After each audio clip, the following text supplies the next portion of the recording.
പെട്ടെന്നങ്ങ് നിന്നുപോയ മാതിരി അല്ലേ? ഓക്കെ, അപ്പോൾ നമുക്കിതിനെക്കുറിച്ച് അല്പം പഠിക്കാം. ഈ കൊടുങ്കാറ്റെന്ന് കേട്ടാൽ നമുക്കൊരു ഭയമാണല്ലേ? അതിനകത്ത് പോസിറ്റീവായിട്ട് എന്തെങ്കിലും ഉണ്ടോ ഒരു കൊടുങ്കാറ്റിൽ? എന്താണ്? കഴിയുമ്പോൾ ശാന്തത ഉണ്ടാവും. പിന്നെന്താ കൊടുങ്കാറ്റിൻ്റെ പ്രത്യേക ഒരു ഗുണം? എന്താ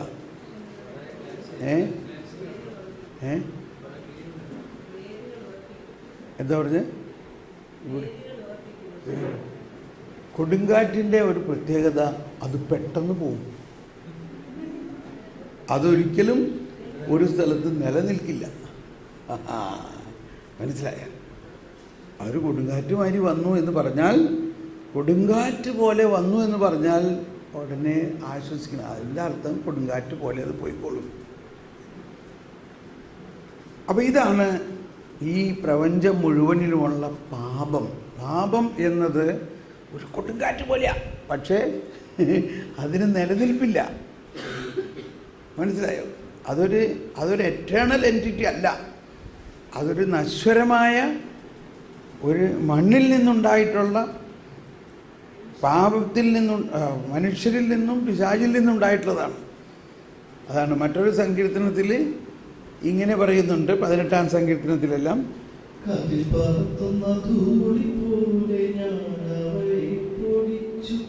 തെരുവിലെ ചെളി പോലെ കോരി കളഞ്ഞു. അത്രേ ഉള്ളൂ പാപം. പാപത്തെ നമ്മൾ പർവ്വതീകരിക്കുക എന്നുള്ളതാണ് ഫരിസേയരുടെയും ചിലപ്പോഴൊക്കെ നമ്മുടെയും സ്വഭാവം. എന്നാൽ പാപം എന്നത് കാട്ടിപ്പറത്തുന്ന ധൂളി പോലെ മനവയെ പൊടിച്ചു, തെരുവിലെ ചെളി പോലെ കോരിക്കളഞ്ഞു. ഇത്രയേ ഉള്ളൂ പാപം. ഇപ്പം നോക്കിയോ, സാവധാനം നമുക്ക് മനസ്സിലാകുമ്പോഴാണ് അത്.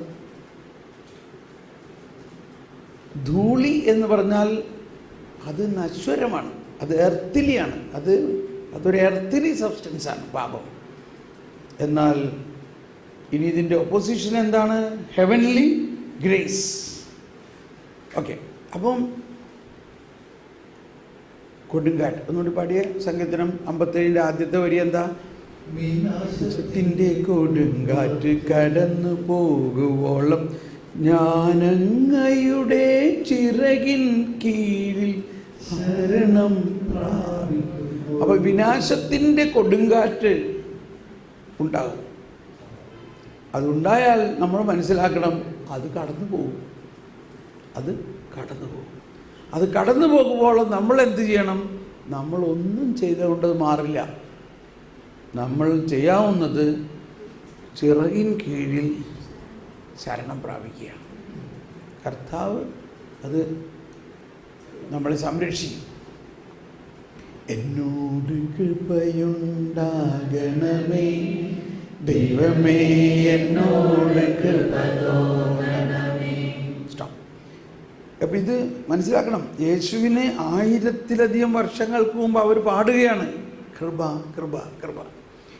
ഇനി ഒരു ചോദ്യം ഇതാണ്, എന്താണ് ഈ കൃപ? കൃപ എന്ന് പറഞ്ഞാൽ എന്താ? നമ്മൾ ഒരുപാട് പാടുന്നതാണ്, ഒരുപാട് പ്രാർത്ഥിക്കുന്നതാണ്. കൃപ നിറഞ്ഞവളേ നിനക്ക് സ്തുതി, ഞങ്ങളുടെ മേൽ കൃപയുണ്ടാകണമേ. എന്താണ് ഈ കൃപ?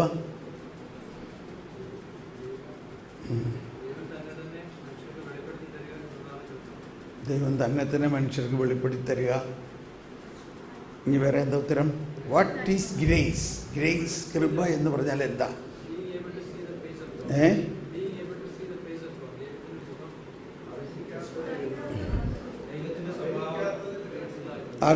അർഹിക്കാത്തത്, അത് ഗ്രേസ് എന്നുള്ളതിൻ്റെ ഒരു ഫ്രീ ഗിഫ്റ്റ് എന്നുള്ള മാതിരി. അർഹിക്കാത്തത് ലഭിച്ചുവെങ്കിൽ ഇതാണ് നമുക്ക് അർഹിക്കാത്തൊരു സാധനം കിട്ടിയത്. പക്ഷെ ഇതിൻ്റെ അകത്തെന്താ?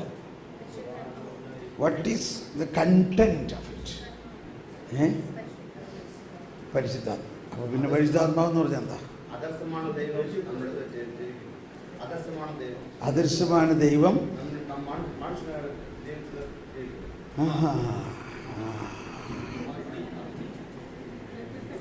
I think this is quite good. എന്നാൽ അതിനൊരു നിർവചനം മാതിരി പറയുകയാണെങ്കിൽ അദൃശ്യമായ ദൈവകൃപയുടെ നോ അങ്ങനെയല്ല, അത് ദൈവികത മാനുഷികതയിൽ ലയിക്കുന്നതിന് കൃപയെന്ന് പറയുന്നു. Participation of divine life into human life. Catechism of Catholic ചർച്ചിൽ 1997 ഖണ്ഡികയിലാണ് ഇത് പഠിപ്പിക്കുന്നത്. അത് എഴുതി വെച്ചോളൂ, 1997, 1997. Grace is the participation of divine life into human life, അല്ലെങ്കിൽ divine nature into human nature. എഴുതിയോ? ഇനി നമുക്കതിനെ ഒന്ന് നാടകീയവൽക്കരിക്കാം. ഒന്ന് ഒരു കരം ഉയർത്തുക, ഈ വലത് കരം ഉയർത്തിപ്പിടിച്ച്. വലത് കരം ദൈവികതയാണ് സ്വർഗത്തിൽ, ഇടത് കരം മാനുഷികതയാണ്. ഇടത് കരം. ഓക്കെ, എല്ലാവരും റെഡി? ഇനി ഒരു ഡാൻസ് പോസാണ്. എല്ലാം കവിതയും റൊമാൻറ്റിസവുമാണ് നമ്മളുടെ. കേട്ടോ? ദൈവികത മാനുഷികതയിലേക്ക് സാവധാനം ഇറങ്ങുന്നു. അത് മാനുഷികതയുടെ ഉള്ളിലേക്ക് ലയിക്കുന്നു. കണ്ടോ? ലയിക്കുന്നു. വിടരുത്. ഇപ്പം എന്ത് സംഭവിച്ചു? ദൈവികത മാനുഷികതയിൽ ലയിക്കുന്നു. ലയിച്ചു കഴിയുമ്പോൾ എന്ത് സംഭവിക്കുന്നു? ഈ മാനുഷികത ഈ മനുഷ്യൻ എന്തായി മാറുന്നു? ദൈവമായി മാറുന്നു. അങ്ങനെയാണ് നമ്മൾ ദൈവ മക്കൾ ആകുന്നത്. നമ്മൾ ആരാണിപ്പോൾ? ദൈവമക്കൾ. എങ്ങനെ നമ്മൾ ദൈവമക്കളായി? അഗെയിൻ എല്ലാവരും കരം ഉയർത്തു. വലത് കരം. ദൈവികത മാനുഷികതയിൽ ലയിച്ചപ്പോൾ ദൈവികത മാനുഷികതയെ ദൈവീകരിച്ചു, വിശുദ്ധീകരിച്ചു, പവിത്രീകരിച്ചു, നീതീകരിച്ചു, മഹത്വീകരിച്ചു. ഈ മനുഷ്യൻ ദൈവത്തെ പോലെ ആകുന്നു. ഇത്രയും മനസ്സിലായാൽ ഭയങ്കര കാര്യമാണ്. എല്ലാ പ്രാർത്ഥനകളിലും ഇതാണ് സംഭവിക്കുന്നത്. അപ്പോൾ വിശുദ്ധ കുർബാനയിൽ ഇതിൻ്റെ ഉച്ചകോടി അനുഭവം എന്നാണ് പറയണത്. Eucharist is the summit. എല്ലാ കൂദാശകളും കൃപയുടെ പ്രവർത്തനമാണ്. എന്താണ് ഒരു കൂദാശ എന്ന് പറഞ്ഞാൽ? എ സാക്രമെൻ്റ് എന്ന് പറഞ്ഞാൽ എന്താ?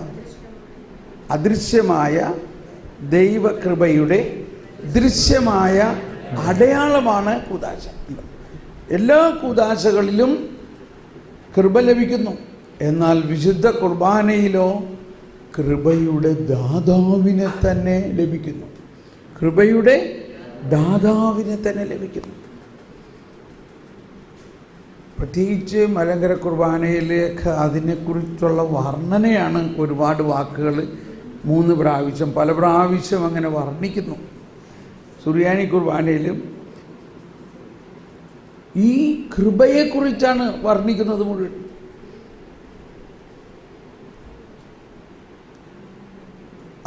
ഇനി ഇതാണ് കൃപയുടെ ഡെഫിനിഷൻ എങ്കിൽ ഈ കൃപ എങ്ങനെ ഭൂമിയിൽ വന്നു? കൃപ എങ്ങനെ ഭൂമിയിൽ വന്നു? ഈ പ്രപഞ്ചത്തിൽ കൃപ എങ്ങനെ വന്നു? യേശുക്രിസ്തുവിലൂടെ വന്നു. അതാണ് യോഹന്നാൻ്റെ സുവിശേഷത്തിൽ 1-ാം അധ്യായത്തിൽ തന്നെ പറയുന്നത്. നിയമം 1:17, 16, 17, യോഹന്നാൻ 1:16, 17 പറയുന്നത് നിയമം മോശ വഴി വന്നു. അതുകൊണ്ട് അത് പാലിച്ച് ജീവിച്ചാൽ മതിയായിരുന്നില്ലേ? യേശു വരേണ്ട ആവശ്യമുണ്ടായിരുന്നോ? അപ്പോൾ നിയമം മാത്രം കൊണ്ട് ജീവിക്കാൻ പറ്റുമോ? നിയമം മാത്രം കൊണ്ട് നമ്മൾ ആരാവും? ഒരു മൂത്ത ഫരിസേയനാവും. ഇവിടെ പറയുന്നതുകൊണ്ട് കുഴപ്പമൊന്നുമില്ല. ഞാൻ ഒരിക്കൽ ഫ്രാൻസിൽ ഇത് പറഞ്ഞപ്പോൾ ദൈവാദിനത്തിന് ആദ്യത്തെ ടോക്ക് കഴിഞ്ഞ വഴി തന്നെ ഒരു പെണ്ണ് വന്നിട്ട് പറഞ്ഞു, ഞാനൊരു ജൂയിഷ് ഫരിസേയൻ്റെ മകളാണെന്ന് പറഞ്ഞു. ഞാൻ പറഞ്ഞു, നമ്മളാ ഫരിസേയ കമ്മ്യൂണിറ്റീനെ അല്ല പറയുന്നത്, ആ ഫരിസേയ തത്വത്തെയാണ് പറയുന്നത്. അപ്പോൾ അവർ നിയമം മാത്രം പാലിച്ചാൽ കാര്യം സാധിക്കുമെന്ന് വിചാരിച്ചു. നമ്മൾ അങ്ങനെ വിചാരിച്ചുകൊണ്ട് നിയമത്തെ 10 കൽപ്പനകളെ ചില്ലിട്ടൊക്കെ വെക്കാറുണ്ട്, ഇല്ലേ? അപ്പോൾ 10 കൽപ്പനകൾ കൃത്യമായിട്ട് നമ്മൾ പാലിക്കുകയാണെങ്കിൽ നമ്മളൊരു ക്രിസ്ത്യാനിയാണോ അതോ യഹൂദനാണോ?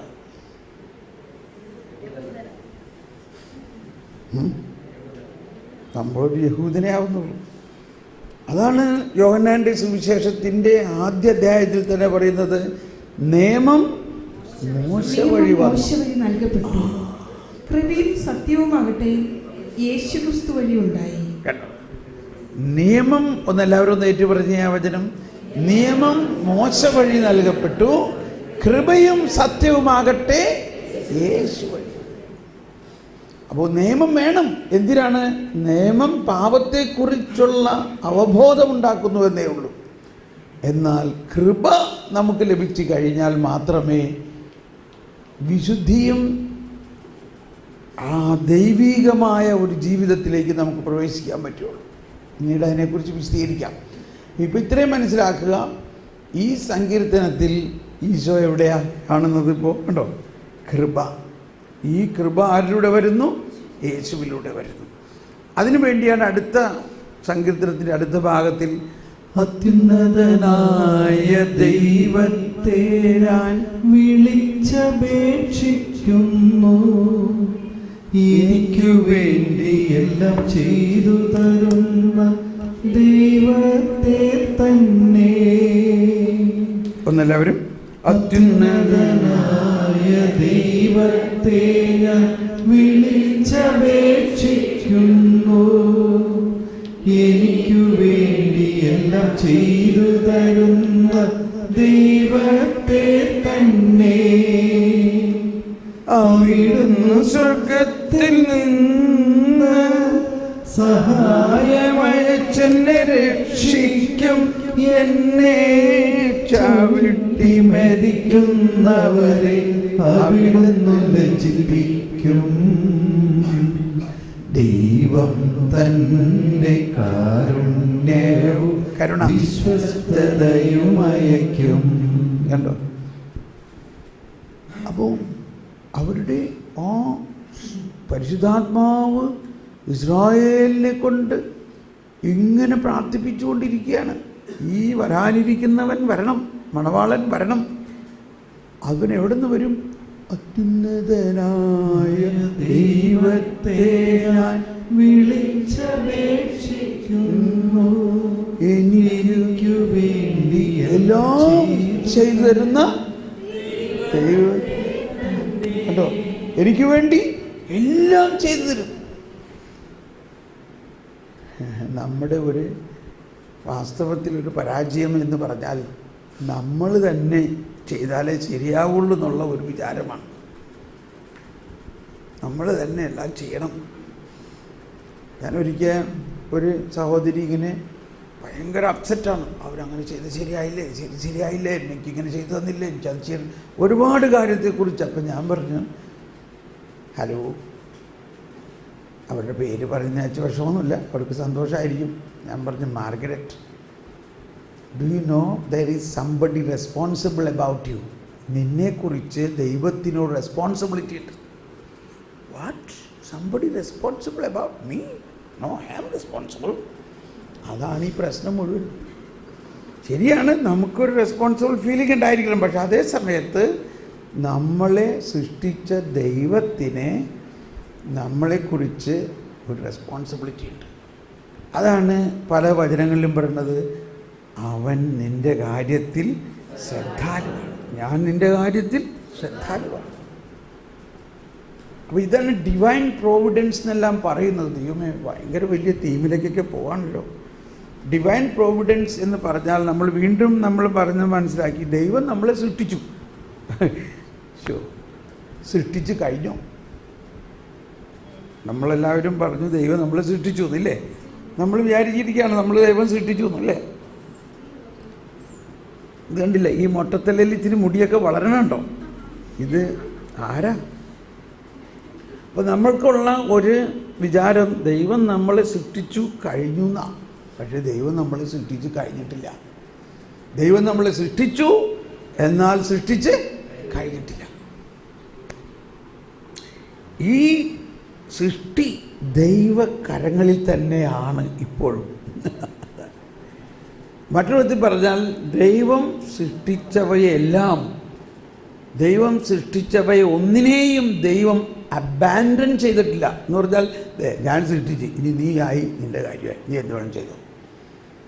ഇങ്ങനെ അല്ല ദൈവത്തിൻ്റെ. അതാണ് ദൈവത്തെക്കുറിച്ച് മനസ്സിലാക്കേണ്ട ഒരു കാര്യം. ദൈവം നമ്മളെ സൃഷ്ടിച്ചു. നമ്മളെ സൃഷ്ടിച്ച ആ ദൈവം നമ്മളെ പരിപാലിക്കുന്നു. ആ ദൈവം, എൻ്റെ കയ്യിൽ ഒരു പേനയുണ്ടായിരുന്നു, അതവിടെ പോയി. ആ പേന എന്താണ്? നമ്മളെ സൃഷ്ടിച്ച ദൈവത്തിൻ്റെ കയ്യിൽ നമ്മൾ അഭിമാനത്തോടെ നിൽക്കുന്നു. അതേ സമയത്ത് ഒരു പരാജയം വന്നു, ഒരു തകർച്ച വന്നു, ഒരവസ്ഥ വന്നു, നമ്മൾ വീണു. ഇപ്പോഴും നമ്മൾ ആരുടെ കയ്യിലാണ്? അപ്പോഴും ദൈവത്തിൻ്റെ കയ്യിൽ തന്നെയാണ്. അപ്പോൾ ഒന്ന് മനസ്സിലാക്കേണ്ടത്, നമ്മളെ സൃഷ്ടിച്ച ദൈവം നമ്മളെ ഒരിക്കലും തന്നെത്താൻ ജീവിക്കാൻ വിട്ടിട്ടില്ല. ദൈവത്തിൻ്റെ സകല സൃഷ്ടികളും ദൈവത്താൽ തന്നെ അനുനിമിഷം നയിക്കപ്പെടുന്ന ഒരവസ്ഥയിലാണ്. അതിനെയാണ് സഭ പഠിപ്പിക്കുന്നത് ഡിവൈൻ പ്രോവിഡൻസ് എന്ന്. ദൈവപരിപാലന എന്ന് പറയുന്നത് ദൈവം സൃഷ്ടിച്ച സകലതിനെയും ദൈവം തന്നെ റെസ്പോൺസിബിലിറ്റി എടുത്തുകൊണ്ട് അവയ്ക്ക് ആവശ്യമായതെല്ലാം കൃത്യസമയത്ത് നൽകുന്ന സംവിധാനത്തെയാണ് ഡിവൈൻ പ്രോവിഡൻസ് എന്ന് പറയുന്നത്. ഒരു തീസീസ് എഴുതാനുള്ള സബ്ജക്റ്റ് ഉണ്ട്. ആരെങ്കിലും ഒരു സബ്ജക്റ്റ് അന്വേഷിച്ച് നടക്കുന്നുണ്ടെങ്കിൽ ഇത് വേണമെങ്കിൽ നോക്കാം. Divine Providence. നമ്മൾ പലപ്പോഴും വല്ല പാവപ്പെട്ടവരുടെ ഭക്ഷണം കിട്ടുന്നതൊക്കെ ആയിരിക്കും ഒരു പ്രോവിഡൻസ്. നമുക്കൊന്നുമില്ലാത്ത സമയത്ത് മെറ്റീരിയൽ ഫുഡ്. ഈ മെറ്റീരിയൽ വശം അതിൻ്റെ ഏറ്റവും താഴ്ന്ന ഒരു വശമാണ്. പക്ഷെ അതിനേക്കാൾ, അതാണ് അവിടെ പറയുന്നത്, അത്യുന്നതനായ ദൈവത്തെ ഞാൻ വിളിച്ചപേക്ഷിക്കുന്നു, എനിക്കു വേണ്ടി എല്ലാം ചെയ്തു തരുന്ന ദൈവത്തെ തന്നെ. എനിക്ക് വേണ്ടി എന്ത് ചെയ്തു തരുന്ന? എല്ലാം ചെയ്തു തരുന്ന ദൈവം. അതാണ് ഡിവൈൻ പ്രോവിഡൻസ്. ദൈവം നമുക്കെല്ലാം ചെയ്തു തരും. God is responsible about me. എന്നെ സൃഷ്ടിച്ച ദൈവം, ദൈവത്തിന് വേണ്ടി എന്നെ സൃഷ്ടിച്ചു എന്ന് മാത്രമല്ല, എനിക്ക് വേണ്ടി എല്ലാം ചെയ്തു തരാൻ ദൈവം റെസ്പോൺസിബിൾ ആണ്. ഇത് പറയുന്നത് കൊണ്ട് നമ്മളെ ഇറസ്പോൺസിബിലിറ്റി ആക്കുകയല്ല ചെയ്യുന്നത്. ഇത് മനസ്സിലാവുന്നത് തന്നെ മനുഷ്യൻ്റെ ഒരു ജ്ഞാനമാണത്. ഇത് മനസ്സിലാക്കിയാൽ തന്നെ അപ്പോൾ അതിൻ്റെ വലിയൊരു തലമാണ് അടുത്ത് പറയാൻ പോകുന്നത്. എന്താണ്? ദൈവത്തിൻ്റെ റെസ്പോൺസിബിലിറ്റിയുടെ ഭാഗമായിട്ട് ദൈവം എന്ത് തരും? അവിടുന്ന് സ്വർഗത്തിൽ നിന്ന് സഹായമയച്ചെന്നെ രക്ഷിക്കും, എന്നെ ചവിട്ടി മെതിക്കുന്നവരെ അവിടുന്ന് ലജ്ജിപ്പിക്കും. അവരെ എന്താണ് ചവിട്ടി മെതിക്കുന്നത്? നമ്മളെ. അതാണ് നമ്മുടെ പാപവും നമ്മളെ ആക്രമിക്കുന്ന പൈശാചികതയെല്ലാം. അത് കണ്ടുകൊണ്ട് ദൈവം ഇങ്ങനെ നോക്കി നിൽക്കുന്നവനാണോ? എന്തു ചെയ്യും? അവിടുന്ന് സ്വർഗീയമായ സഹായം. അവിടുന്ന് സ്വർഗത്തിൽ നിന്ന് സഹായമയച്ചെന്നെ രക്ഷിക്കും. അതാണ് കൃപ. അവിടുന്ന് സ്വർഗത്തിൽ നിന്ന് അയക്കുന്ന സഹായം ആരാണ്? കർത്താവ് ഈശോ മിശിഹായാണ്. അതുകൊണ്ടാണ് ഈശോ മിശിഹ വന്നിട്ട് പറഞ്ഞു, ഞാനാണ് സ്വർഗത്തിൽ നിന്ന് ഇറങ്ങി വന്ന ജീവനുള്ള അപ്പം. ഞാനാണ് സ്വർഗത്തിൽ നിന്ന് ഇറങ്ങി വന്ന രക്ഷ. ഞാൻ മറ്റൊരു സഹായകനെയും നിങ്ങൾക്ക് നൽകും. മനസ്സിലായോ? സഹായകൻ കണ്ടോ? പരിശുദ്ധാത്മാവ്. അങ്ങനെ ഞങ്ങൾ രണ്ടുപേരും നിങ്ങളുടെ ഇടവും വലവും നിന്നിട്ട്, അതാണ് വലത് കൈയും ഇടത് കൈയുമായിട്ട് ദൈവകരങ്ങൾ എന്ന് പറയുന്നത്. ദൈവകരങ്ങൾ എന്ന് പറയുന്നത് ദൈവത്തിൻ്റെ കരങ്ങൾ എന്ന് പറഞ്ഞാൽ രണ്ട് കരങ്ങൾ ആരൊക്കെയാണ്? പരിശുദ്ധാത്മാവും ഈശോയും. അവിടുന്ന് സ്വർഗത്തിൽ നിന്ന് സഹായമയച്ചെന്നെ രക്ഷിക്കും, എന്നെ ചവിട്ടി മെതിക്കുന്നവരെ അവിടുന്ന് ലജ്ജിപ്പിക്കും. ദൈവം തൻ്റെ കാരുണ്യവും വിശ്വസ്തതയും അയക്കും. ഇതൊക്കെ വലിയ കാര്യമാണ്. കരുണ കണ്ടോ? ദൈവം കരുണ. ആ കരുണാകട്ട ഇങ്ങോട്ടേക്ക് അയക്കും. നമ്മളിലേക്ക് അത് അയച്ചുന്നത് ദൈവം മുൻകൂട്ടി വാഗ്ദാനം ചെയ്തിട്ടുള്ള ഒരു ഉടമ്പടി പ്രകാരമാണ്. ആ ഉടമ്പടിയിൽ ദൈവം ഒരിക്കലും പിന്നോട്ട് പോകാൻ പറ്റാത്ത രീതിയിൽ ഇറിവോക്കബിളായിട്ടുള്ള ഒരു ഉടമ്പടിയാണ്. ആ ഉടമ്പടിയുടെ വിശ്വസ്തത ദൈവം നിലനിർത്തും. അതാണ്, ദൈവം വിശ്വസ്തനാണ്. നമ്മൾ എന്തെങ്കിലും അവിശ്വസ്തത കാണിച്ചിട്ടുണ്ടെങ്കിൽ അതനുസരിച്ച് നമ്മളോട് പെരുമാറുന്നവനല്ല ദൈവം. നമ്മൾ എന്തെല്ലാം അവിശ്വസ്തത കാണിച്ചാലും ദൈവത്തിൻ്റെ വിശ്വസ്തതയ്ക്കും ദൈവത്തിൻ്റെ കരുണയ്ക്കും അതൊന്നും ഒരു പ്രശ്നമല്ല. അതാണ് കരുണ എന്ന് പറയുന്നത്. ഒന്നുകൂടി, അത്യുന്നതനായ ദൈവത്തെ ഞാൻ വിളിച്ചപേക്ഷിക്കുന്നു. എനിക്കു വേണ്ടി എല്ലാം ചെയ്തു തരുന്ന ദൈവത്തെ തന്നെ. അവിടുന്ന് സ്വർഗത്തിൽ നിന്ന് സഹായമയച്ചെന്നെ രക്ഷിക്കും. എന്നെ ചവിട്ടി മെതിക്കുന്നവരെ അവിടുന്ന് ലജ്ജിപ്പിക്കും. ദൈവം തന്റെ കാരുണ്യവും വിശ്വസ്തതയും അയക്കും. ഇതാണ് യേശുക്രിസ്തുവിൻ്റെ വരവിനെ കുറിച്ചാണ് ഈ പറയുന്നത് മുഴുവൻ. അങ്ങനെ യേശുക്രിസ്തു വന്നു കഴിയുമ്പോൾ നിങ്ങൾ എല്ലാ സഹായവും ആകും, കൃപ നമുക്ക് ലഭിക്കും. എന്നോട് കൃപയുണ്ടാകണമേ ദൈവമേ, എന്നോട് കൃപ തോന്നണമേ. ഓക്കെ, ഇനി അടുത്ത സ്റ്റാൻസിലേക്ക് ഒന്ന് പോയി നോക്കാം. മനുഷ്യമക്കളെ ആർത്തിയോടെ വിഴുങ്ങുന്ന സിംഹങ്ങളുടെ നടുവിലാണു ഞാൻ. അവയുടെ പല്ലുകൾ കുന്തങ്ങളും അസ്ത്രങ്ങളുമാണ്. അവയുടെ നാവുകൾ മൂർച്ചയുള്ള വാളുകളും. ദൈവമേ, ആകാശത്തിനുമേൽ ഉയർന്നു നിൽക്കണമേ. അങ്ങയുടെ മഹത്വം ഭൂമിയിൽ എങ്ങും നിറയട്ടെ. അവരെൻ്റെ കാലടികൾക്കു വല വിരിച്ചു എൻ്റെ മനസ്സിടിഞ്ഞു പോയി.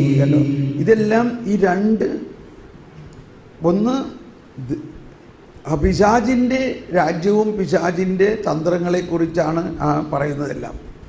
എന്നാൽ അതൊന്നും ഓർത്ത് വിഷമിക്കേണ്ട.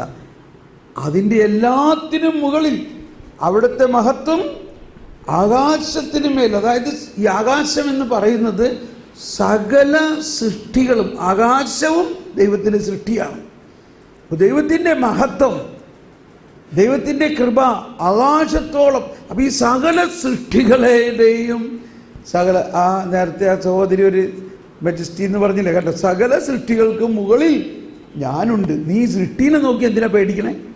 ഈ സൃഷ്ടി പല്ലിരുമ്പുമ്പോൾ സൃഷ്ടി നിന്നെ അതിനൊന്നും ഓർത്ത് പേടിക്കേണ്ട ആവശ്യമില്ല. അതിനേക്കാൾ ഉയർന്നു നിൽക്കുന്ന ദൈവത്തെ കാണുക. അപ്പോൾ ദൈവത്തിൻ്റെ ആ സർവാധിപത്യത്തിൻ്റെ ഒരു പോയറ്റിക് വേർഷനാണ് ഈ ആകാശത്തിന് മേൽ നിന്നുള്ള അവസ്ഥ. ദൈവം നമ്മുടെ ഹൃദയത്തിൽ തന്നെയുണ്ട്. പക്ഷെ ദൈവത്തിൻ്റെ ശക്തി ഈ പ്രപഞ്ചത്തിലെ സകല സൃഷ്ടികളെക്കാളും ആ സൃഷ്ടികളുടെ മേൽ ഉള്ള ശക്തിയാണ് നമ്മൾ.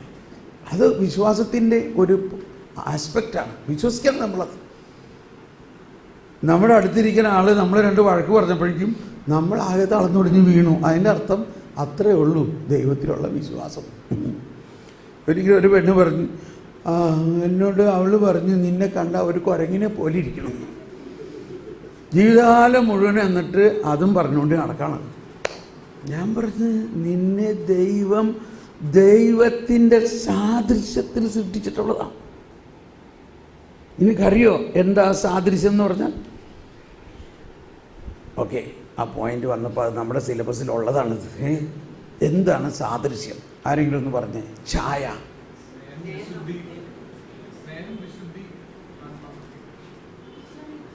എന്താണ് അതൊരു സാദൃശ്യമാണ്? രണ്ട് വാക്കാണ്, ഇമേജ് ആൻഡ് ലൈക്ക്നെസ്. ഛായയും സാദൃശ്യവും. ദൈവം പറഞ്ഞു, ഇനി നമുക്ക് മനുഷ്യരെ നമ്മുടെ ഛായയിലും സാദൃശ്യത്തിലും സൃഷ്ടിക്കുകയും ചെയ്തു. നമ്മൾ അങ്ങനെയാണ് താനും. പക്ഷെ നമുക്കിപ്പോഴും എന്താണ് അതെന്നുള്ളത് മനസ്സിലാവണം.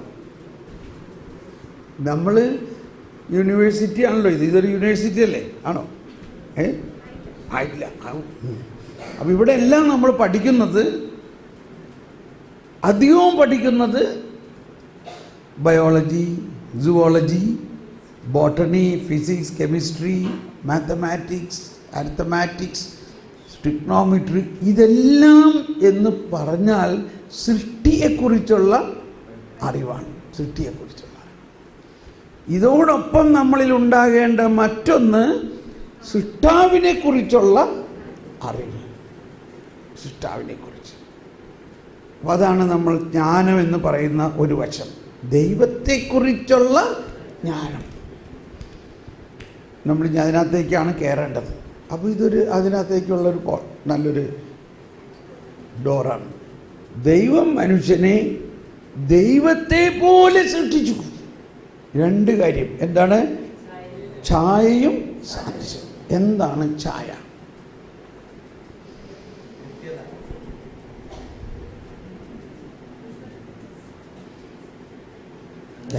ഞാനിവിടെ ഇരിക്കുക കുറച്ച് നേരം, നിങ്ങളൊന്ന് ചിന്തിക്കുക. അല്ലേ, ഇത് നല്ലൊരു കാര്യമാണ്. ഇതിങ്ങനെ ചിന്തിക്കണം. നമ്മൾ സാധാരണ ഇങ്ങനെയുള്ള പല കാര്യം ചിന്തിക്കാറുണ്ടോ? നമ്മൾ വീടുകളിൽ എന്താ ചിന്തിക്കണേ? ഇന്ന് മാർക്കറ്റിൽ നല്ല മീൻ കിട്ടി, ലാഭമാണ്, അവിടെ ഉണ്ട് എന്ന് നാലാളോട് വിളിച്ച് പറയുമ്പോൾ നമ്മൾ വലിയ കാര്യം ചെയ്തു. അങ്ങനെയൊക്കെയുള്ള കാര്യങ്ങൾ ചിന്തിക്കാണ്ട് നിങ്ങളുടെ വിചാരങ്ങൾ ഉന്നതങ്ങളിലേക്ക് ഉയരട്ടെ. നിങ്ങളുടെ ചിന്തകൾ വേറെ ഒരു ട്രാക്കിലേക്ക് അങ്ങ് ഉയരട്ടെ. ശരിക്കും പറയാണ് നമ്മൾ ദൈവമേ ഭയങ്കര പരന്നു പോകാനുണ്ട്. നെപ്പോളിയൻ ഹിൽ എന്ന ഒരു അമേരിക്കൻ ഫിലോസഫറുണ്ട്. അദ്ദേഹത്തെ ആൻഡ്രൂ കാർണഗി അദ്ദേഹം ഒരു വേല ഏൽപ്പിച്ചു. പുള്ളി പറഞ്ഞു, നിനക്ക് നിൻ്റെ ജീവിതം മുഴുവനും ഈ അമേരിക്കയിലെ ഏറ്റവും വലിയ സക്സസ്ഫുൾ ആളുകളെ കുറിച്ച് ഗവേഷണം നടത്താൻ ചിലവഴിക്കാമോ? ഒരു കാശും ശമ്പളമായിട്ട് തരുമൊന്നുമില്ല. You have to make your own. 30 സെക്കൻഡ്സിനകത്ത് ഉത്തരം പറയണമെന്ന് നേരത്തെ പറഞ്ഞിട്ടുണ്ടായിരുന്നു. Yes or no. അങ്ങനെ ഇയാൾ മാത്രം എസ് പറഞ്ഞു.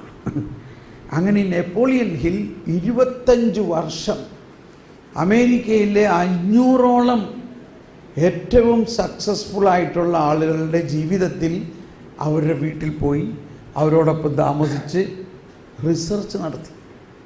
നിങ്ങളുടെ ലൈബ്രറിയിൽ ഉണ്ടാകണം അതിൻ്റെ പുസ്തകം. ലോ ഓഫ് സക്സസ് എന്ന് പറഞ്ഞിട്ടൊരു പുസ്തകമുണ്ട്. Law of success by Napoleon Hill. Napoleon ബോണപ്പാർട്ടല്ല, നെപ്പോളിയൻ ഹിൽ. അതിൻ്റെ ഒരു ചെറിയ വേർഷനാണ് തിങ്ക് ആൻഡ് ഗ്രോ റിച്ച്. അതാരെങ്കിലും വായിച്ചിട്ടുള്ളവരുണ്ടോ? തിങ്ക് ആൻഡ് ഗ്രോ റിച്ച് വായിച്ചിട്ടുള്ളവർ? ഒരാളുണ്ട്. അത് ഫ്രീ ഡൗൺലോഡാണ്. അതൊക്കെ ഗൂഗിളിൽ ഡൗൺലോഡാകും. Free download. Think and grow rich by Napoleon Hill. Law of success ബൈബിളുമായിട്ട് ഒരു വലിയ പുസ്തകമാണ്. അതിൽ അദ്ദേഹം സാംശീകരിച്ചിരിക്കുന്ന ഒന്ന് ഇതാണ്. അപ്പോൾ ഈ വിജയകരമായ ആളുകൾ എന്ന് പറഞ്ഞാൽ തോമസ് എഡിസൻ്റെ കൂടെയൊക്കെ ജീവിച്ച് അയാളുടെ ലൈഫിൻ്റെ സക്സസിൻ്റെ കാരണം എന്താണ്? ഇതൊക്കെ നമ്മൾ വായിക്കുന്നത് നല്ലതാണ്. Henry Ford, Abraham Lincoln, Andrew Carnegie, ഇങ്ങനെയുള്ള ടോപ്പ് മോസ്റ്റ് 500 സക്സസ്ഫുൾ പീപ്പിൾ. അപ്പോൾ ഇവരിൽ നിന്നെല്ലാം മനസ്സിലാക്കിയ ഒരു വലിയ കാര്യമാണ് they were thinkers. അതാണ് തിങ്ക് ആൻഡ് ഗ്രോ. അവർ സമയം ഇങ്ങനെ കുറേ സമയം